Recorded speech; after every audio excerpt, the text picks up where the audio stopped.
দেখো একদম ফাঁকা রাস্তা, আমরা দুইজন হাঁটছি, আর ওই যে দূরে একটা টোটো আসছে আর পেছনে একটা গাড়ি আসছে। সেরকম বেশি গাড়ির হিজিবিজি নেই যে ঘন ঘন গাড়ি আসছে, রাস্তা হাঁটতে অসুবিধা, সেরকম ব্যাপার একটা নেই। আর ওই যে দেখো চারিদিকে সবুজ প্রকৃতি, কি সুন্দর। তো এমন পরিবেশ কার কার ভালো লাগে বলো। আর এই বর্ষার সময় তো একটু জঙ্গলও বেশি হয়, এই যে দেখো কত জঙ্গল। আর এই যে আসাম পাতা দেখো, এটা কিন্তু খুব একটা উপকারী পাতা। এটা কিন্তু কোথাও কেটে গেলে এই পাতাটা লাগিয়ে দিলে সাথে সাথে রক্ত বন্ধ হয়ে যায় আর ব্যথাও কমে যায়। দেখো এটা কিন্তু আসাম পাতা, খুব উপকারী পাতা একটা, এটা ওষুধি পাতাও বলতে পারো। তো আর ওই যে আবারও দেখো, ওই যে একবার একটা ভিডিওতে দেখিয়েছিলাম, আবারও দেখাচ্ছি। এই যে এখানে কিছু দূর হাঁটলে এগুলো তো মানে কয়েক পা গেলে যেতে যেতে এই যে এরকম ফুল তোমরা দেখতে পাবে, খুব সুন্দর লাগে।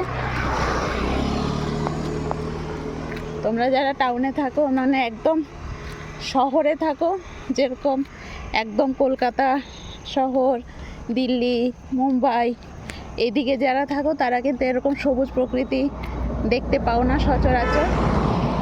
হ্যাঁ দেখতে পাবে, কোথাও হয়তো ফরেস্ট এরিয়ায় যদি বেড়াতে যাও তখন দেখবে, কিন্তু আমরা এই সচরাচর সবসময় এরকম সবুজ গাছপালা দেখেই থাকি, বা তার একদম তাজা তাজা অক্সিজেন নিতে পারি। এই যে দেখো একদম তাজা অক্সিজেন। হ্যাঁ কিছু গাড়ি ঘোড়া যাচ্ছে, ধুলোবালি তো সেটা থাকবেই বলো। এই যে যেরকম যে গাড়িটা গেলে একটু ধুলো উঠবে, এটা তো থাকবেই। তো এই যে দেখো, তোমাদের কাছে অনেক দিনই বড় ভিডিও আমি দেই না। ফেসবুকে এখন ভিডিও পোস্ট করতে আমার জানি কেন ভালো লাগে না, ভালো লাগে না। আর একটা সময়েরও ব্যাপার আছে।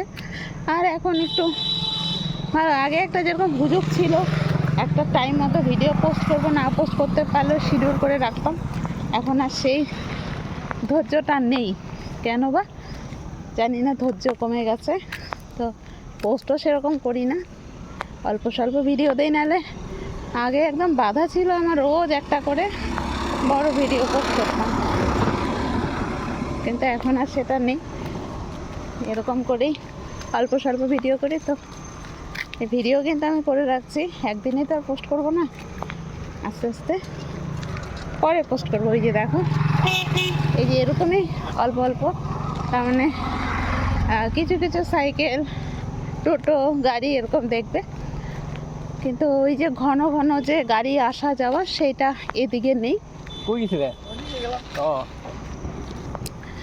তো ভিডিওটা কেমন লাগলো? অনেক কথা বলে ফেললাম, কিন্তু অনেক কথা বললাম, আর তোমাদের কিন্তু প্রকৃতির সাথে একটু আলাপ করিয়ে দিলাম।